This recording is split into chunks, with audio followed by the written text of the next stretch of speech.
Qu'est-ce que vous avez encore? Pourquoi vous faites cette tête? Mais quelle tête je fais? Je fais pas de tête. Bon, vous êtes toutes... Toute quoi? Vous faites pas la gueule, là? Mais non. Oui, peut-être, oui. Et salut à tous, on se retrouve pour une nouvelle bataille de Warhammer Made by Amateur. Avant de commencer cette bataille, déjà je tiens à tous vous remercier énormément. Grâce à vous, les elfes noirs restent sur Made by Amateur, donc 8000 points, car j'en ai acheté un peu de mon côté aussi pour gonfler les troupes de cette armée déjà conséquente. Il y a donc 8000 points d'elfes noirs qui sont, grâce à vous, restés donc sur la chaîne. Merci à tous pour vous remercier déjà, et puis en plus pour avoir encore plus de contact avec vous. Dans la description de la vidéo, je vous ai donné le lien, mon lien Discord, s'il y en a qui veulent me contacter, et aussi rejoindre le groupe Discord de la chaîne pour tous discuter un peu ensemble et se donner des idées, etc. tous ensemble, et surtout pour bien échanger légalement et surtout poliment. Donc pour aujourd'hui, cette bataille, c'est Clément qui est venu vendredi, ce matin même, enfin cet après-midi même, pour nous proposer, il avait demandé une guerre de la barbe. Alors une bataille de guerre de la barbe, et moi de mon côté, j'avais demandé une petite armée à 1500 points, parce que j'avais pas trop le temps. Et en fait, on a fait un très bon compromis, car on a fait un scénario que j'ai créé donc la nuit avant qu'il arrive.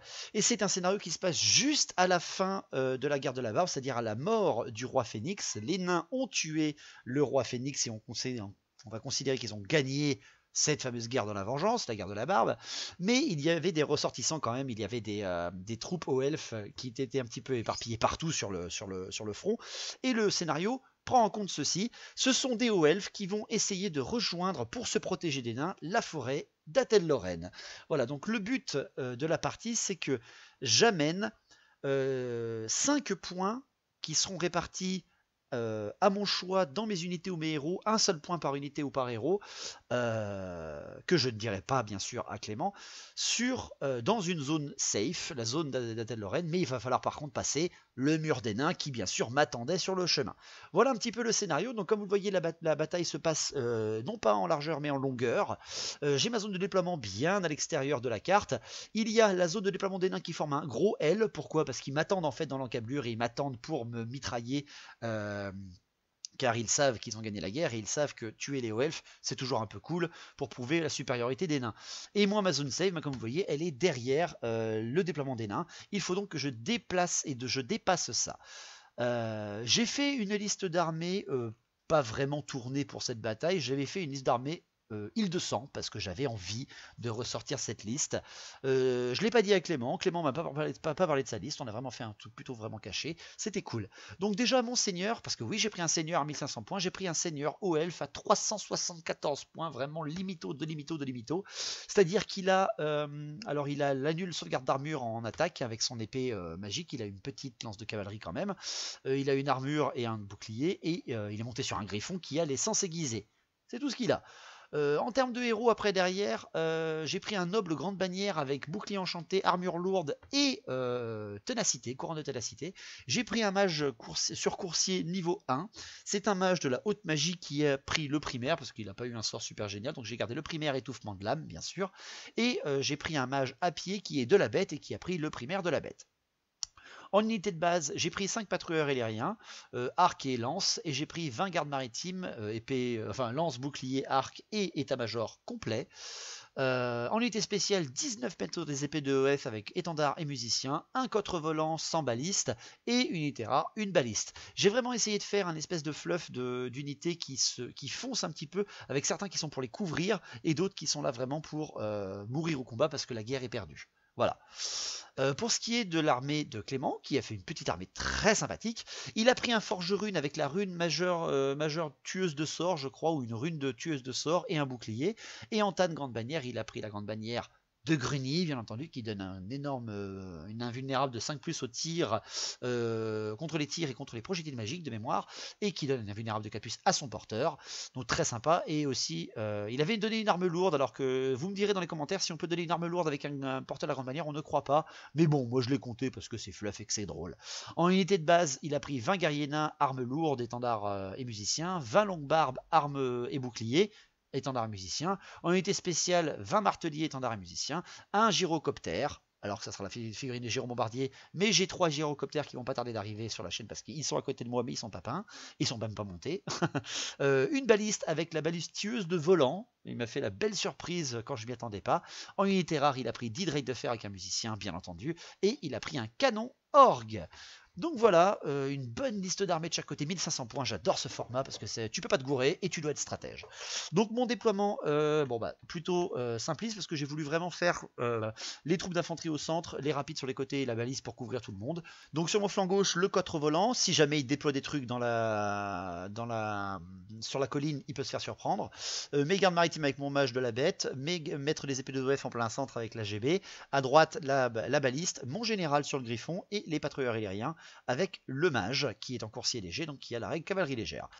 Pour ce qui est des points cachés, car on avait décerné avant même de poser les points dans les unités, que amener 2 points d'armée, enfin 2 points de survie, on va dire, dans la forêt, dans les 14 pas de forêt, ne m'apporterait 1 ou 2 points qu'une défaite. Si je faisais un seul ou 2 points de survie dans la zone d'Athel-Lorraine, je perdais la bataille. Si j'amenais 3 points, on faisait une égalité, et si j'amenais 4 ou 5 points, là, j'obtenais une victoire. Donc c'est une partie pas facile pour moi, parce que je n'ai que 5 points à poser. J'ai décidé, bien sûr, de ne poser qu'un seul point par figurine ou par unité. Pourquoi? Parce que sinon, je mettais 5 points sur le prince, hop, en vol, et il passe derrière, et j'ai gagné. Donc, pendant longtemps, je me suis dit, est-ce que je vous le dis maintenant ou pas, où est-ce que j'avais posé mes points? Je vais vous le dire en fin de vidéo. Voilà, pourquoi? Pour mettre un petit peu plus de suspense à la bataille. De son côté, il a fait un beau déploiement quand même. Vraiment un décablement en encablure où il m'attendait pour le combat, c'est-à-dire 16 unités d'infanterie blindées en plein centre et son artillerie sur les côtés. Sur son flanc droit, il a mis baliste et drake de fer. Sur son plein centre, martelier avec longue barbe, grande bannière et forgeron guerrier nain. Et sur son flanc gauche, gyrocoptère et canon orgue. Pour mes règles d'avant-garde, bien entendu, j'ai avancé assez rapidement mes patrouilleurs aériens. J'ai fait ma magie, on était prêt et j'ai eu le premier tour. Donc je m'en suis servi, bien entendu, pour le garde. Enfin, j'ai eu le bon jet. J'ai donc pris le premier tour, bien entendu. Donc premier tour des hauts elfes pour cette garde de la barbe. En mouvement, mes patrouilleurs aériens ayant avancé déjà, ayant eu une bonne avancée grâce à leur avant-garde, tout de suite, j'avance derrière sa ligne. Bon, après, c'est des gyrobombardiers, des guerriers nains, des canons orques, ça va me servir quasiment à rien d'envoyer de la force 3 en tir derrière, mais c'est pas grave. J'envoie derrière sa ligne et je les tourne grâce au mouvement gratuit de la cavalerie légère et des reformations gratuites. Pour ce qui est après de la marche, je fais avancer à 10 pas en fait mon griffon qui vient se caler, protégé derrière l'infranchissable, derrière le couvert lourd pardon de la ruine. Mes maîtres les épées avancent parce que voilà, ils se mettent à côté de la pierre gardienne, ce sont des protecteurs de magie, je vous rappelle, et des chasseurs de mages noirs. J'avance de 5 pas mes gardes maritimes parce qu'il faut bien qu'ils avancent un petit peu, et j'avance mon cotre volant, donc comme je l'ai dit, à 10 pas. Ma baliste, elle, ne reste là, je veux dire. Pour la magie, très gros vent de magie, mon roi phénix est mort et les vents de magie en ressentent car je fais 2 et 1, ça semble déjà très très mauvais. Donc tout de suite je tente un étouffement de lame sur le gyrobombardier, sur le gyrocoptère, c'est une figurine à gyrobombardier, bon bref vous avez compris. Je réussis mon sort, par contre derrière je suis dissipé. Alors après étude du livre de règles et de l'attribut de domaine des hauts elfes de la haute magie, si je lance mon sort avec succès, même si je suis dissipé derrière, l'unité et le mage qui a réussi ce sort gagne une armure invulnérable augmentée d'1 point. S'ils n'en ont pas, ils gagnent une invulnérable de 6. Ce qui fait que mes patrouilleurs aériens et mon mage, même si j'ai été dissipé, gagnent une invulnérable de 6 grâce à cet étouffement de lame. Ce qui est très utile.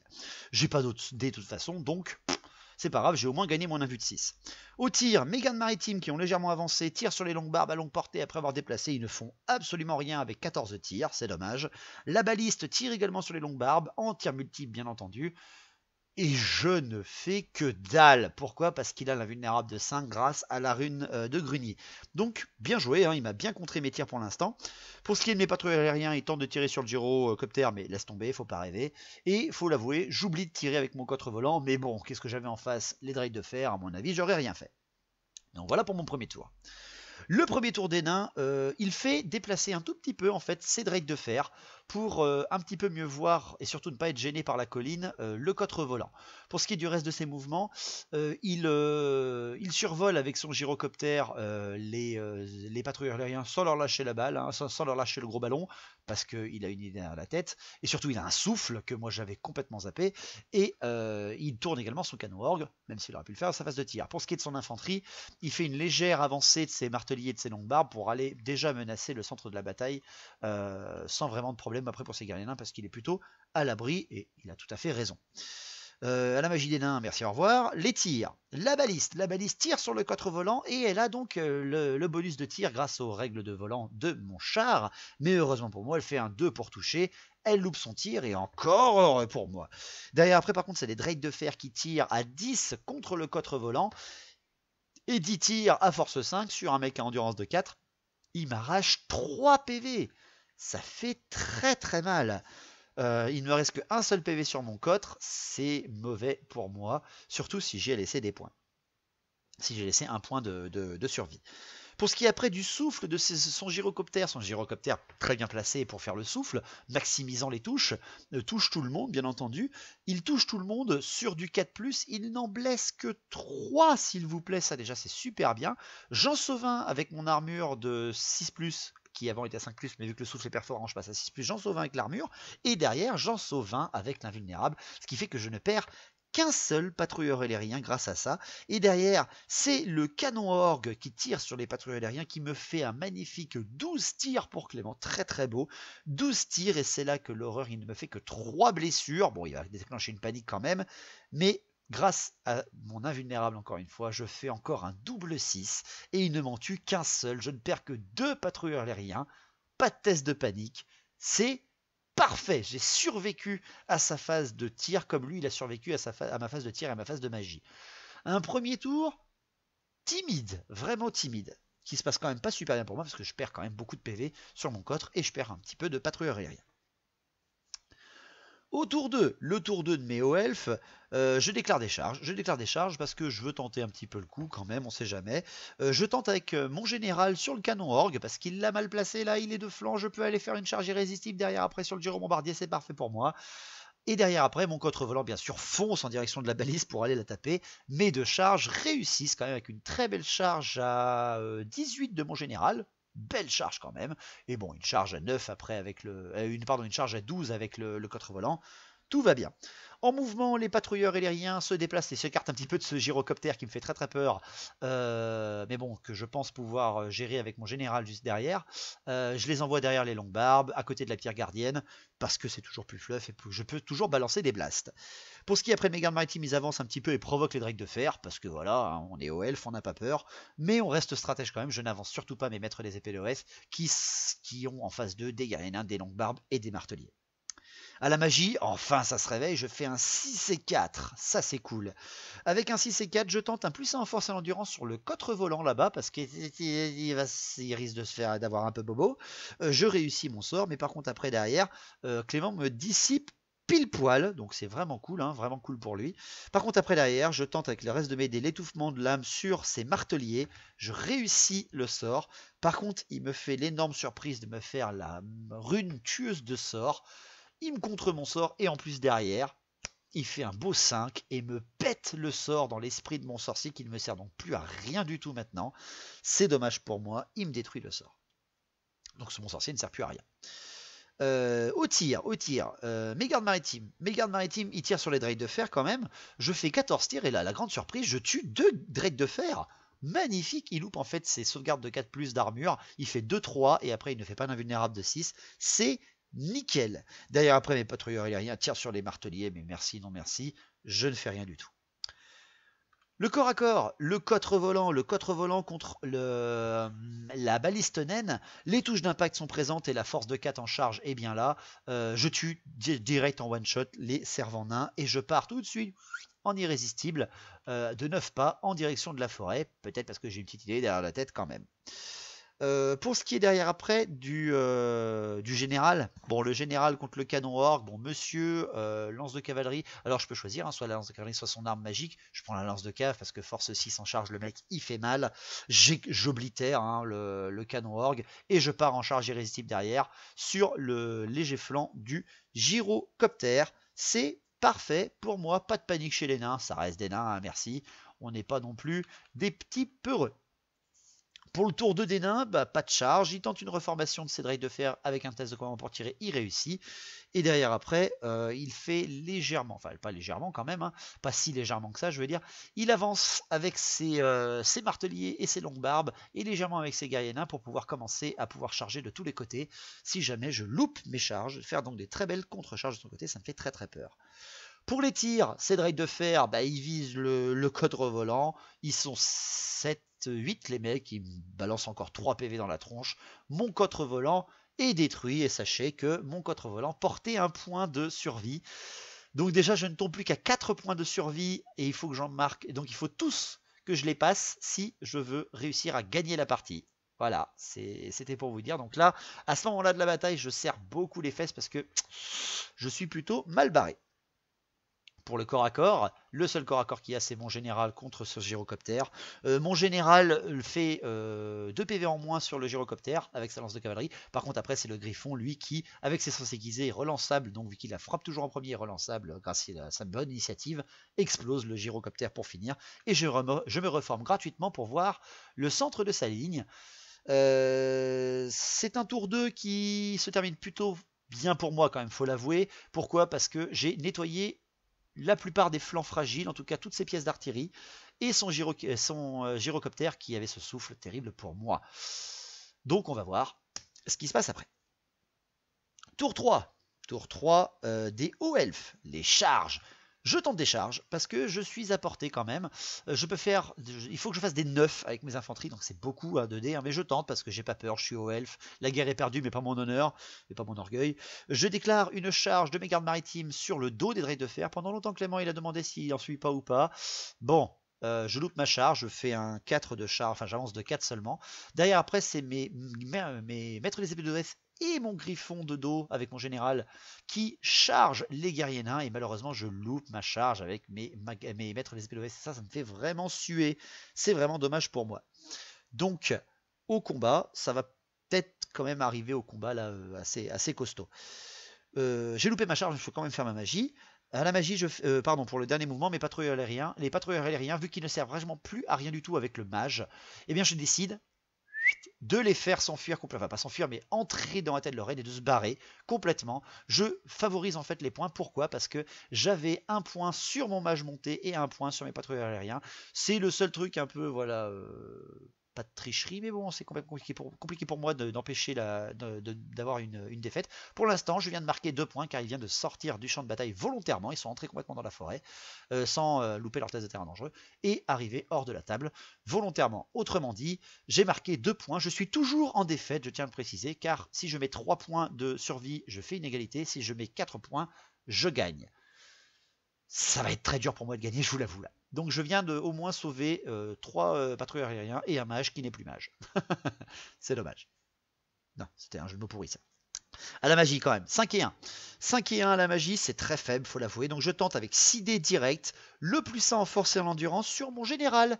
Pourquoi mon général? Parce qu'il est quand même avec des nains qui frappent à force 5, vu qu'ils ont des armes lourdes là-bas. Je préfère le buffer un peu. Je passe mon sort parce que, faut l'avouer quand même, j'ai pris 6 dés, j'ai pas fait l'irrésistible. Hein. Et derrière après, Clément loupe de 1 sa dissipation, ce qui fait que là par contre mon général il devient dégueulasse.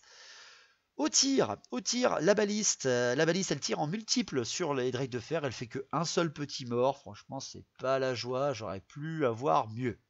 Donc pour le corps à corps, parce que je n'ai que ça, le corps à corps, bah, mon général il est en pleine charge de dos sur les guerriers nains, bien entendu c'est un calédorien, hein, mon général, là celui-ci, il déclare un défi, j'attends que le forgeron s'approche, et là Clément refuse le défi.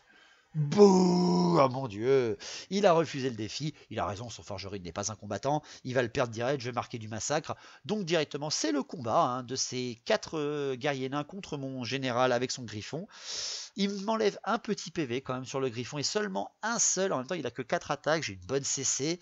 Il loupe beaucoup de toucher, il faut l'avouer. Et j'ai une endurance de 6 hein, avec le sort de puissance en force et l'endurance. Et moi, par contre, avec mes attaques, mon griffon et le piétinement furieux, je lui arrache 8 nains. 8 nains qui sautent en une phase, c'est pas tous les jours qu'on voit ça avec une figurine unique. Bon, même si c'est mon seigneur, faut l'avouer.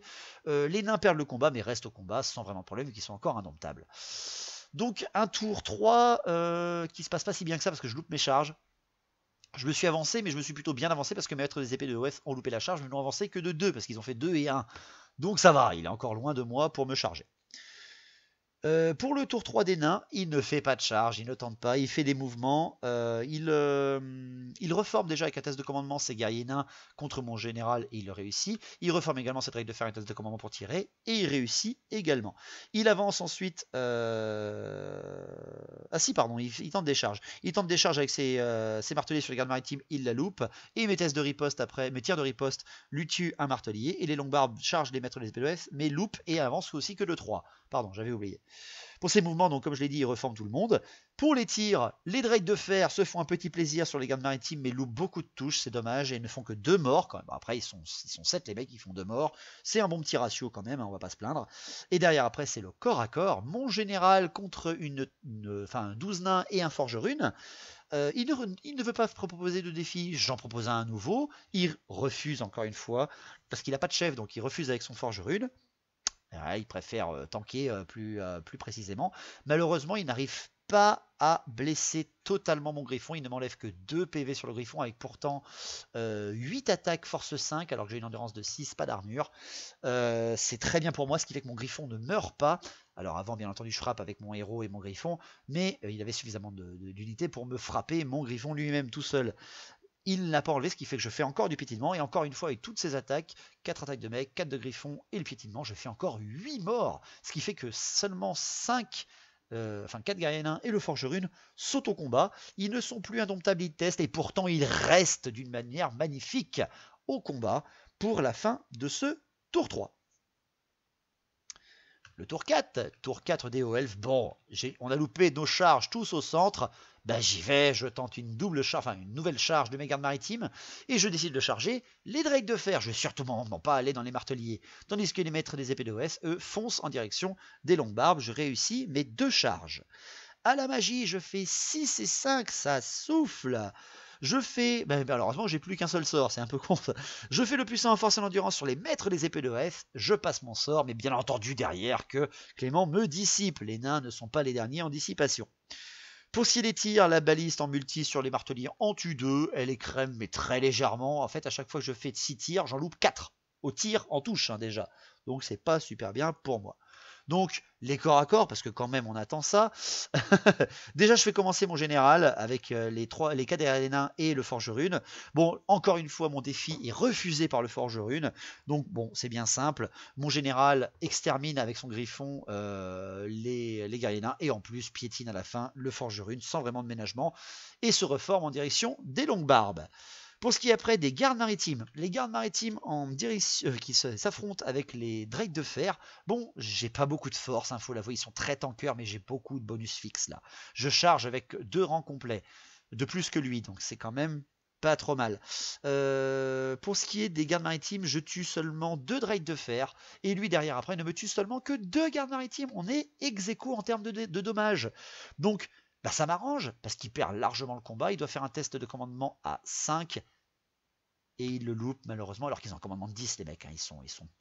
Non, il doit le faire à 7 je crois, mais il le loupe quand même, il fait un beau 11, relançable et il fait un 10 derrière, donc c'est vraiment moche.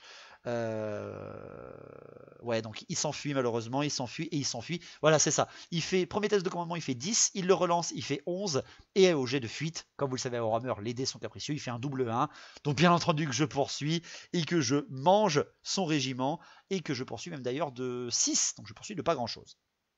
Mais je le mange quand même, donc ça c'est parfait. Et pour finir, c'est les maîtres des épées de F qui sont 19 avec un noble dedans contre une bonne équipe une bonne vingtaine de longues barbes, épée, enfin hache bouclier et un GB plutôt costaud. Je ne déclare pas de défi bizarrement là, mais là c'est lui qui le demande, donc bon je le relève avec ma GB. GB contre GB. GB contre GB, je touche, mais je blesse pas, faut pas rêver. Par contre après lui, sachant que la haine des nains nous avait donné, alors je lui avais donné un +1 vu que c'était la guerre de la barbe hein, sur le jet de la haine des nains, mais il a fait un 2, ce qui a donné un 3 donc avec le +1, ce qui a donné que seulement ses héros et ses seigneurs avaient la haine de mes héros et de mes seigneurs. Donc là quand même il a eu la haine, il a tout passé, même sans la haine, et là avec sa force de 6, il m'a éclaté la tronche. Avec donc le massacre de +1, hein, parce qu'il a fait 2 PV +1, il m'a explosé la tronche, littéralement. Par contre après quand même j'ai tué 5 de ces longues barbes, c'est pas si mal, hein, avec des mecs à force de 5. Et derrière après, toutes ces longues barbes, et je précise bien, toutes ces longues barbes ont tout échoué. Elles ont rien fait. Déjà sur les 9 attaques, il n'a passé que 3 attaques sur les 4+, et en plus derrière après en farce 4, il a tout loupé. C'était magique. Donc les longues barbes perdent le combat, mais bon, ils restent là, hein, les mecs, ils ont pas peur. Donc ça fait un peu mal, je l'avoue, là, mes maîtres les épées de S se sont fait tanker. En même temps, c'est des longues barres, je m'y attendais, mais là, c'est la belle surprise de mes gardes maritimes qui ont percé le flanc gauche, alors que je m'y attendais pas, je m'attendais à me faire stomper par les Dragons de fer. Pour le tour 4 des nains, c'est la charge de flanc des marteliers dans les maîtres des épées d'OF. Tu m'étonnes qu'il y allait, le gars, avec plaisir. Magie et tir, il n'y a plus rien. Donc directement, le corps à corps central, les marteliers et les longues barbes. Je tue un seul martelier en faisant pourtant 6 attaques avec mes maîtres des épées d'OS dessus, et 3 longues barbes, donc je tue 4 nains. Par contre, je perds 4 maîtres des épées d'OS avec la charge des marteliers, et 4 par les longues barbes, qui là s'énervent enfin. Il me tue 8 mecs. Bien entendu que je m'enfuis à double 1 malgré mon commandement de 10 à côté. Je m'enfuis, mais je m'enfuis de 10. Et il ne poursuit seulement qu'avec les marteliers parce qu'il a la haine un peu contre mon seigneur. Et il reforme ses longues barbes face à mon seigneur pour être un bon nain et abattre cette créature infâme. Donc le tour 5, je n'ai que 2 points de survie pour l'instant. Mes gardes maritimes n'ont plus rien qui peut les inquiéter de leur côté, tandis que mon général calédorien ne refusera jamais un défi pareil et que mes maîtres des épées sont en fuite, tandis qu'au loin, ma baliste à répétition couvre la fuite et la survie de mes hauts elfes vers la salvation, entre guillemets, de Athel-Lorraine. Je charge avec mon seigneur sur les longues barbes, parce que Calédor ne refuse jamais un défi. Il n'a pas de dragon, mais il a quand même un gros poulet à 1 PV. Il n'a pas peur. Pour ce qui est des mouvements, mon petit sorcier reste sur place, tandis que les gardes maritimes foncent en direction d'Athel-Lorraine. Vous commencez à comprendre pourquoi maintenant. Mon petit sorcier reste là, pourquoi? Parce qu'il a la magie de la bête, il peut toujours aider. Pour ce qui est derrière après du ralliement de mes maîtres des épées d'OF, je loupe mon ralliement et de 10, je fais même un 11 d'ailleurs de test de commandement et il s'enfuit de 10. Il ne reste qu'à un petit pas du bord de table, ce qui est très moche. À la magie, je fais un 6 et 4 et une canalisation, donc je serai à 11, mais bon, j'ai qu'un seul sort. Je prends 6 dés, je tente le primaire de la bête sur mon général, je le réussis à nouveau et encore une fois, Clément fait un 1 de moins en disciple que moi. Donc je réussis à passer mon sort au bon moment sur mon général, encore une fois. Au tir, ma balise tire encore sur les marteliers, mais ne fait qu'un seul mort. La bannière de Grunim aide énormément les marteliers, même si je ne fais à chaque fois que 2 ou 3 touches. Le corps à corps, bien entendu que mon général déclare un défi qui est relevé là enfin par Clément et sa grande bannière. Malheureusement, avec la lance de cavalerie, là je l'explose malheureusement. Je l'explose complètement sans qu'il ne puisse rien faire. Et les longues barbes, essaient de frapper mais ne font rien du tout. Et restent au combat, malgré le fait que... alors en gros, je fais le maximum au massacre, mais ils sont indomptables. Donc ils restent là, sans problème. Au tour 5, les nains n'ont pas grand chose à faire. Ils reforment juste les marteliers pour voir le général aux elfes en train de taper et d'affronter les longues barbes. Et directement le corps à corps. Il n'a plus de grande bannière et plus de héros. Il ne peut plus se cacher derrière le combat, derrière les duels et les défis refusés ou non. Mon général tue 3 longues barbes tout seul. Son griffon en enlève une de plus. Et toutes les longues barbes décident de frapper le général. Je sais pas pourquoi vraiment il fait ça, il aurait pu essayer de toucher le griffon, mais bon, le griffon a endurance de 6 à ce moment-là. C'est très compliqué avec une force de 4 de me blesser, tandis que mon général n'a qu'une endurance de 5. Il me fait 7 attaques sur mon général, 4 touches, une seule blesse sur mon général, et derrière mon général passe son armure magnifiquement, ce qui fait que derrière après, j'extermine donc 3 longues barbes avec mon général, un griffon avec, et je fais 5 piétinements furieux qui tuent encore 3 longues barbes. Il en reste 5 devant lui, mais il reste au combat magnifiquement. Donc pour le tour 6, mes gardes maritimes sortent de table, ils rentrent dans la protection d'Atel-Lorraine et ils marquent un point de plus, ce qui fait que je suis à égalité. J'ai mes gardes maritimes, mes patrouilles aériens et mon petit mage qui sont à l'abri d'Atel-Lorraine. Tandis que mon général est bloqué par les longues barbes, il est au dernier tour, il ne pourra plus y aller, mais Maître des épées se rallie, heureusement s'il vous plaît, et mon petit mage lui avance un petit peu en direction de l'arbre maudit là, pour apporter son soutien magique une dernière fois à son seigneur. À la magie encore un 6 et 5, heureusement que j'avais pas plus de magie que ça. Je retente l'incarnation de Wissan sur mon général, mais là je suis dissipé par Clément. Donc direct mes tirs, ma balise tire sur les marteliers, et n'en tue qu'un seul encore une fois. Bref, là c'est par contre je loupe toutes mes touches, c'est pourri. Il ne reste que le corps à corps. Le corps à corps, 5 longues barbes contre mon général.